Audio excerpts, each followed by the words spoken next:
تو حضرت خنسا، عورتیں آئی ہیں نا ماں بہنیں، سنو، تمہاری نکیل کسنا زیادہ ضروری ہے. اور سنو، وہ کون سا ایمان تھا، وہ کون سی طاقت تھی، وہ خنسا جو اسلام لانے سے بہت بڑی شاعرہ تھی. پہلے تو خنسا کا ایک مختصر سا انٹروڈکشن کرا دوں. بہت بڑی شاعرہ تھی اور بہت بڑی بزنس مین تھی. مکے میں جب آتی تھی اور اکاس کا میلہ جہاں لگتا تھا مکے میں، وہاں اس کا خیمہ لگتا تھا، خیمہ، اور اس خیمے کے باہر لکھا جاتا تھا ارسل عرب، عرب کی سب سے بڑی شاعرہ، عرب کی سب سے بڑی مرثیہ پڑھنے والی خاتون، اتنی قابل عورت. لیکن اسلام لانے سے پہلے اس کی حالت دوسری تھی. جب وہ اسلام نہیں لائی تھی، اس کا ایک بھائی معاویہ، کافروں نے اس کو مار دیا، ختم کر دیا، قتل کر دیا. خنسا اپنے بھائی معاویہ کی یاد میں بوڑھی ہو گئی، بار بار اس کو یاد کرتی رہی. خنسا کا دوسرا بھائی تھا صخر، خنسا کا دوسرا بھائی تھا صخر. صخر نے اپنے بھائی معاویہ کا بدلہ لینا چاہا، دشمنوں کو پتہ چل گیا، دشمنوں نے خنسا کے دوسرے بھائی صخر کو بھی قتل کر دیا. جب صخر بھی قتل کر دیا گیا تو خنسا اپنے دونوں بھائیوں کی جدائی میں پریشان ہو گئی. اس نے شعر پڑھنا چھوڑ دیا، لیکن اپنے بھائی کی جدائی میں جو وہ شعر پڑھا کرتی تھی، اس شعر سے آپ کو اندازہ ہوگا کہ صخر کے مرنے کے بعد خنسا کو کتنی تکلیف ہوئی. وہ جب بھی سورج نکلتا تھا اور سورج غروب ہوتا تھا تو خنسا کہتی تھی یذکرنی طلوع الشمس صخرا اذکرہ لکل غروب شمس. عربی کا یہ شعر پڑھا کرتی تھی خنسا. اے سورج تو کیوں نکلتا ہے، اے سورج تو کیوں طلوع ہوتا ہے، اے سورج مت نکلا کر، اے سورج تو کیوں چمکتا ہے، تو مت چمکا کر. یذکرونی طلوع الشمس صخرا، اے سورج جب بھی تو نکلتا ہے تو مجھے میرے بھائی صخر کی یاد دلا دیتا ہے، مجھے صخر کی یاد آ جاتی ہے. اور جب سورج ڈوب جاتا ہے، رات آ جاتی ہے، تو خنسا کہتی ہے اذکرہ لکل غروب شمس، اے رات تو کیوں آتی ہے، اے سورج تو کیوں غروب ہوتا ہے، اے سورج تو کیوں چھپ جاتا ہے، اے اندھیرا تو کیوں آتا ہے، اے رات تو کیوں آتی ہے. جب بھی تو آتی ہے اور میں بستر پر جب سونے جاتی ہوں تو مجھے صخر کی یاد آتی ہے. سمجھ رہے ہیں مطلب؟ یعنی کوئی دن ایسا نہیں جاتا کہ سورج نکلا ہو اور میں نے اپنے بھائی صخر کو یاد نہ کیا ہو، اور کوئی رات ایسی نہیں کہ جب میں بستر پہ سونے جاتی ہوں تو مجھے میرے بھائی صخر کی یاد نہ آتی ہو. یہ خنسا کا وہ حال ہے جب وہ اسلام نہیں لائی تھی، ابھی کافر تھی. اپنے بھائی کی جدائی میں اتنا روتی تھی کہ صبح بھی روتی تھی اور شام کو بھی روتی تھی. سورج نکلتا تھا تب بھی یاد کرتی تھی، اور رات کو جب بستر پہ سونے جاتی تھی تب بھی یاد کرتی تھی. لیکن یہی خنسا سن 8 ہجری میں اسلام لاتی ہے اور سن 16 ہجری میں جنگ قادسیہ ہوتی ہے. حضرت عمر فاروق کی زندگی میں جنگ قادسیہ ہوتی ہے. تو یہی خنسا جو کبھی اپنے بیٹوں، جو کبھی اپنے بھائیوں کو بھول نہیں سکی تھی حالت کفر میں 8 ہجری سے پہلے، لیکن جب 8 ہجری کے بعد اسلام لائی تو ایمان لانے کے بعد اس کے اندر کیا طاقت آئی شاید آپ کو نہیں معلوم. سنو اس کے اندر کیا طاقت آئی. وہ خنسا جو اسلام سے پہلے اتنی کمزور تھی کہ سورج نکلتا تھا تو کہتی ہے کیوں نکلتا ہے، مجھے صخر کی یاد دلا دیتا ہے. رات آتی ہے تو کہتی ہے کیوں آتی ہے رات، مجھے صخر کی یاد آ جاتی ہے. یعنی مجھے نہ دن میں چین نہ رات میں سکون، مجھے میرے بھائی کی یاد آتی ہے. لیکن جب ایمان لاتی ہے 8 ہجری میں اور 16 ہجری میں جب جنگ قادسیہ ہوتی ہے تو اپنے 4 بیٹوں سے کہتی ہے بیٹو ہائے ہائے ہائے میرے بیٹو یہ جنگ ہونے جا رہی ہے جس میں مسلمان اس جنگ میں بڑھ چڑھ کر حصہ لے رہے ہیں. تم میرے 4 بیٹے ہو, چاروں بیٹے میدان جنگ میں کود جانا. اے میرے بیٹو جنگ میں جانے سے پہلے میں تمہیں ایک بات بتا دوں, کوئی بیٹا اپنی ماں کو غلط نہیں مانتا. تو خنسا نے اپنے 4 بیٹوں سے کہا میرے بیٹو کل میدان جنگ میں کود جانا. لیکن کوئی ماں اپنے بیٹے کو اپنی صفائی پیش نہیں کرتی ہے. لیکن ماں جب اس کے 4 بیٹے میدان جنگ میں جانے لگے, ایمان دیکھیے, طاقت دیکھیے, بنیاد سے رشتہ دیکھیے. 4 بیٹے جب اپنے ہاتھ میں ننگی تلوار لے لیتے ہیں اور میدان جنگ کی طرف جاتے ہیں تو ماں آنکھوں میں آنسو بھرے ہیں, لیکن اس نے آنکھیں آسمان پہ ڈالی اور آنسوؤں کو پی جاتی ہے. اپنے بیٹوں کے سامنے اس نے آنسوؤں کو زمین پر نہیں گرنے دیا. کہہ دیا ہے میرے بیٹو میں اس اللہ کی قسم کھا کے کہتی ہوں جس طرح تمہاری ماں ایک ہے, یعنی تم 4 کی ماں ایک ہے, اسی طریقے سے تم 4 کا باپ بھی ایک ہے. یعنی میں نے تمہارے باپ کی امانت میں کبھی خیانت نہیں کی ہے. یعنی تمہاری ماں نے کسی غیر مرد کا منہ نہیں دیکھا ہے اور میرا کوئی دوسرا شوہر بھی نہیں رہا ہے. تم 4 کی جس طرح ماں ایک ہے اسی طریقے سے تم 4 ایک ہی باپ کے بیٹے ہو. میرے بیٹو تمہاری ماں نے کبھی تمہارے باپ کی امانت میں خیانت نہیں کی ہے. تم میرے ہی بیٹے ہو. میرے مرحوم باپ جو انتقال کر چکے میرے شوہر, تم اسی مرحوم باپ کی اولاد ہو. آئے میرے بیٹو تمہارا باپ تمہارا جنت میں انتظار کر رہا ہے, یا تمہارا باپ حالت کفر میں مر گیا تو وہ اپنے انجام کو پہنچ گیا. لیکن میں اپنی امانت داری بتا رہی ہوں کہ میں نے تمہاری باپ کی امانت میں میں نے خیانت نہیں کی ہے. اے میرے بیٹو اگر تم میدان جنگ میں لڑتے لڑتے شہید ہو گئے اور مجھے تمہاری شہادت کی خبر کی اطلاع ملی تو مجھے خوشی ملے گی. 4 بیٹے میدان جنگ میں گئے.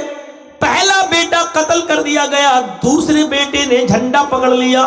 پھر میدان جنگ میں لڑا, دوسرا بیٹا شہید ہو گیا. تیسرے بیٹے نے میدان جنگ میں تلوار سنبھال لی, تیسرا بھی قتل ہو گیا. تو چوتھے بیٹے نے میدان جنگ میں مارکا سنبھال لیا, چوتھا بھی قتل کر دیا گیا. جب 4 بیٹے قتل ہو گئے تو ایک دوڑتا ہوا گھڑ سوار آیا اور کہنے لگا خنسا باہر نکلتی ہے, کیا ہوا, کیا عمر فاروق کا لشکر جنگ جیت گیا؟ کہا نہیں ماں جنگ جاری ہے. پھر تم کیوں آئے ہو؟ میں تمہیں بتانے آیا ہوں ماں تیرے 4 بیٹے میدان جنگ میں شہید ہو گئے.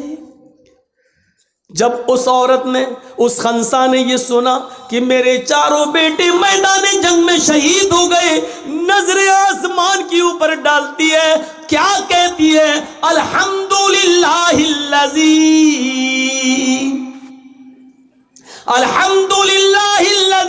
شرفنی بقتلہم. تمام تعریفیں اس اللہ کے لیے ہیں جس نے میرے بیٹوں کے قتل سے, جس نے میرے بیٹوں کی شہادت سے مجھے عزت بخشی ہے. یعنی میرے بیٹوں کی شہادتیں اس نے قبول فرما لی ہیں. دیکھ رہے ہیں خنسا کی زندگی میں 2 موڑ آئے, ایک حالت کفر کا اور ایک حالت ایمانی کا. حالت کفر میں وہ دن رات روتی تھی, اپنے بھائی کو یاد کرتی تھی اور رات اور دن سے کہتی تھی کہ اے سورج تو کیوں نکلتا ہے, مجھے میرے بھائی کی یاد آتی ہے. اے سورج تو کیوں چھپتا ہے, اے رات تو کیوں آتی ہے, مجھے میرے بھائی کی یاد دلا دیتی ہے. لیکن یہی کمزور عورت جب ایمان کے دائرے میں آتی ہے تو اپنے 4 بیٹوں کی شہادت کے بعد خوش ہوتی ہے اور کہتی ہے الحمدللہ الذی شرفنی بقتلہم. تمام تعریفیں اس اللہ کے لیے جس نے مجھے میرے بیٹوں کی شہادت سے مجھے عزت بخشی ہے, مجھے مشرف کیا ہے. اب آپ سمجھ لیجئے ایمان کس کو کہتے ہیں. میرے بھائیوں بہت بار سنا ہوگا ایمان ایمان ایمان والے, اے ایمان والو تمہارے اوپر روزے فرض, اے ایمان والو تمہارے اوپر نماز فرض. لیکن ایمان کہتے کس کو ہیں؟ سنو آج ہم ایمان کی ڈیپلی گہرائی کے اندر جا کر ہم آپ کے دماغ میں اس بات کو گھسا رہے ہیں کہ ایمان کی حقیقت کو سمجھنے کی کوشش کرو. مومن کہلانا بہت آسان ہے لیکن مومن بن کر دکھانا بہت مشکل ہے.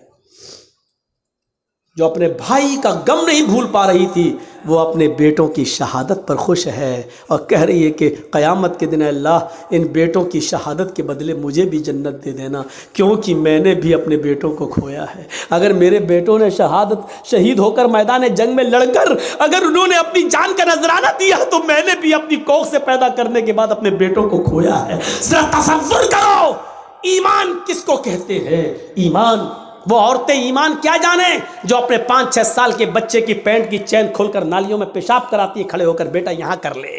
وہ کیا جانے ایمان سے کیا تعلق ہے. وہ عورتیں ایمان کا تعلق کیا جانے جو اپنے بیٹے کا آج 5 سال کا 6 سال کا ہو گیا ہے اپنی سہیلیوں کو بلا کر گھر میں کیک کاٹتی ہیں اور کہتی ہیں happy birthday to you. یہ عیسائیوں کی مشابہت ہے، یہ غیر مسلموں کی مشابہت ہے جو آج ہم کر رہے ہیں. من تشبہ بقوم فہو منہ. اپنے بچوں کا جنم دن اور برتھ ڈے منانے والوں قیامت کے دن عیسائیوں کے ساتھ اٹھائے جاؤ گے، غیر مسلموں کے ساتھ اٹھائے جاؤ گے. مناؤ، کتنے شوق سے مناتے ہو اپنے اولاد کا جنم دن، مناؤ. ایمان تو نکل چکا ہے، بنیاد سے ہم نے رشتہ ختم کر دیا ہے. ہم کیا جانیں ایمان کس چیز کا نام ہے. یہ عورتیں اپنے بچوں کا جنم دن مناتی ہیں، شرم آنی چاہیے. 5 سال کا ہو گیا، نہیں تیرا بیٹا 5 سال اپنی زندگی کے کم کر چکا ہے، اس کو سوچ. 10 سال کا ہو گیا، ہاں 10 سال کا ہو گیا. لوگ کہہ رہے اللہ اس کی عمر لمبی کر. ابھی لمبی کہاں کر، وہ تو 10 سال کم کر چکا ہے. تیری لمبی دعا کرنے سے لمبی تھوڑی ہو جائے گی. وہ تو اب 11 سال کا. یہ کھوے لوگ ہیں، ٹھوسنے آتے ہیں اور دعا دیتے لمبی عمر ہو. معاف کیجئے گا، ناجائز کام کر کے وہاں دعا دے رہے ہو، وہاں دعا بھی قبول نہیں ہوگی. غلط کام کر کے دعا کر رہے ہو. 400 آدمیوں کی بارات گئی، ڈی جے بجے، لڑکے نے صحرا باندھ لیا ہاتھی کی سونڈ کی طرح لٹکائے، مہندی لگا لی ہاتھ میں. پوپو لال پہنچ گئے، بیٹھ گئے اسٹیج پر. ویڈیو بن رہی ہے اور ویڈیو بننے کے بعد لڑکی کی ویڈیو بن رہی ہے، دلہن کی، ہیما مالنی کی اماں کی. آج وہ اتنی سجی ہوئی ہے، لپسٹک کریم پاؤڈر سب لگ رہی ہے جیسے وہ ہیما مالنی کی اماں بن گئی ہو، لگی. اس کی بھی ویڈیو بن رہی ہے. یہ سارے حرام کام کرنے کے بعد نکاح پڑھا جا رہا ہے. مولانا صاحب کہہ رہے ہیں نکاح قبول کیا. لڑکے نے کہہ دیا نکاح قبول کیا اور نکاح کے بعد دعا ہو رہا اللہ شادی شدہ زندگی میں برکت عطا فرما. حرام کام کرنے کے بعد برکت کی دعا دے رہا ہو، 2 سال میں طلاق ہو جائے گی. شرم نہیں آتی تمہیں دعا دیتے ہوئے؟ سارے حرام کام کرنے کے بعد وہاں دعا دے رہے ہو. ناپاک نماز پڑھ لو، بغیر وضو کے مسجد میں چلے جاؤ، نماز پڑھ لو اور نماز پڑھنے کے بعد اللہ میری دعا قبول فرما لے، اللہ مجھے روزی روٹی میں برکت عطا فرما. اب آپ غور کرو، یہ سارے غلط کام کرنے کے بعد آپ دعا مانگیں گے، دعا قبول ہوگی؟ دعا قبول کہاں ہوگی؟ جب آپ کا رزق بھی حلال ہو. آپ نے 100 روپے کا پنجابی خریدا، 99 روپے آپ نے رکشہ چلایا، ای رکشہ چلایا، ٹوٹو چلایا، اور کرتا مل رہا ہے 100 روپے کا، پنجابی مل رہا ہے 100 روپے کا. 99 روپے آپ کے محنت کے، 1 روپیہ آپ کو حرام کا مل گیا. آپ نے 100 روپے ملا کے پنجابی لے لیا. آپ نے وضو بھی بنایا، آپ نے غسل بھی کیا، آپ نے نماز بھی پڑھی، آپ دعا بھی مانگ رہے ہیں. لیکن اللہ کے نبی فرماتے ہیں کہ جب تک وہ کرتا تیرے جسم پر رہے گا، رب کعبہ کی قسم، اس ذات کی قسم جس کے قبضے میں میری جان ہے، اللہ کے نبی کہتے ہیں 1 رکوع قبول نہیں، 1 قیام قبول نہیں، 1 سجدہ قبول نہیں. 99 روپے حلال کے، 1 روپیہ حرام کا. 99 روپے کڑی محنت کے پسینہ بہا کر کمایا، 1 روپیہ حرام کا ملا دیا ہے. جب تک وہ کپڑا تمہارے جسم پر رہے گا نماز قبول نہیں ہوگی. اب نماز کے بعد کہو اللہ مجھے یہ دے دے, مجھے یہ دے دے, مجھے یہ دے دے. اوپر سے آواز آتی ہے وَمَطْعَمُهُ حرام وَمَشْرَبُهُ حرام وَمَلْبَسُهُ حرام وَغُذِّيَ بِالْحرام. اے فرشتوں میرا بندہ دیکھو کیا کیا چیزیں مانگ رہا ہے, میں بھی چاہتا ہوں کہ دوں, لیکن کیسے دوں؟ یہ جو کھا کر آیا وہ حرام کا, جو پی کر آیا وہ حرام کا, جو پہن کر آیا وہ حرام کا, اس کی جسم میں جو خون دوڑ رہا ہے وہ حرام کا. فَأَنَّا يُسْتَجَابُ لِذَلِكَ. ہم اپنے بندے کی دعا سنیں تو کہاں سے سنیں؟ 99 روپیز حلال کے, محنت کے, اور اس کے بعد 1 روپیہ حرام کا.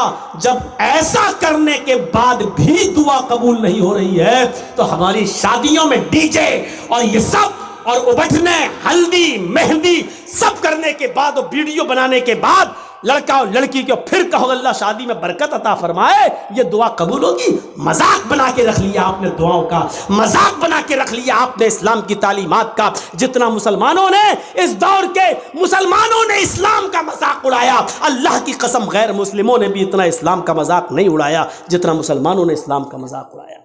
جب چاہیں تب کھڑے ہو گئے اللہ یہ کر دے, اللہ وہ کر دے, اللہ وہ کر دے. ارے پہلے دیکھ تو اس کی حیثیت کیا ہے, پہلے دیکھ تو. اللہ کے نبی کے پاس جو آتا تھا آپ اس کے لیے دعا, ہدایت کی دعا کر دیتے تھے. پہلے کچھ نصیحتیں کرتے تھے, جاؤ پہلے ایسے کرو. ہم کہاں ہیں؟ مذاق بنا لیا. مولانا صاحب دعاؤں میں یاد رکھنا.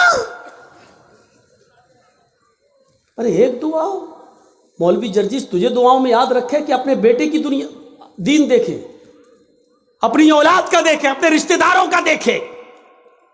ایک فیشن بنا لیا دعاؤں میں یاد رکھنا. مولانا دعا کرنا میرے لیے. تو حرام پہ حرام کھاتا جائے, مولوی جرجیس تیرے لیے دعا کرے. ارے تو خود حلال روزی کھانا شروع کر. اللہ کی قسم اللہ خود کہتا ہے میرے بندے مجھ پر ویسا بھروسہ کر جیسے کرنا چاہیے, ہم تجھے ویسے روزی دیں گے جیسے چڑیاں بھوکے پیٹ گھونسلوں سے نکلتی ہیں اور شام کو جب واپس آتی ہیں تو ان کا پیٹ بھرا ہوا ہوتا ہے. سمندر میں ایک وہیل مچھلی رہتی ہے جو 40 ٹن گوشت کھاتی ہے, 40 ٹن ایک دن میں. اللہ کہتا ہم اب اس مچھلی کو بھوکا نہیں سونے دیتے. 2 روٹی کھانے والے تو کیوں پریشان ہے؟ ہم تجھے بھوکا نہیں سنائیں گے. تو کیوں اس 2 روٹی کے لیے کسی کا حق مار رہا ہے؟ تو کیوں اس 2 روٹی کے لیے کسی کے اوپر ظلم کر رہا ہے؟ تو کیوں اس 2 روٹی کو کمانے کے لیے ناجائز مال حاصل کر رہا ہے؟ کیوں ایسا کر رہا ہے تو؟ میرے بندے میں نے تجھے پیدا کیا ہے اس دنیا میں تو میں تیرا خیال رکھوں گا. میں تو وہ ہوں جو کالے رنگ کی کالی چونٹی جب کالے پہاڑ پہ چلتی ہے تو میں اس کو بھی رزق دیتا ہوں. سمندر کی تاریکی میں کوئی مچھلی بھوکی نہیں سونے دیتا ہوں. تو کیوں پریشان ہے؟ تو مجھ پر بھروسہ تو کر. ایمان نہیں ہمارے پاس. کہاں چلا گیا ہمارا ایمان؟ میں نے بتایا نا ایمان کی سب سے بڑی خوبی کیا ہے, اس کے اندر طاقت آ جاتی ہے. اس کو اللہ کے سوا کچھ نہیں دکھائی دیتا. نہیں یقین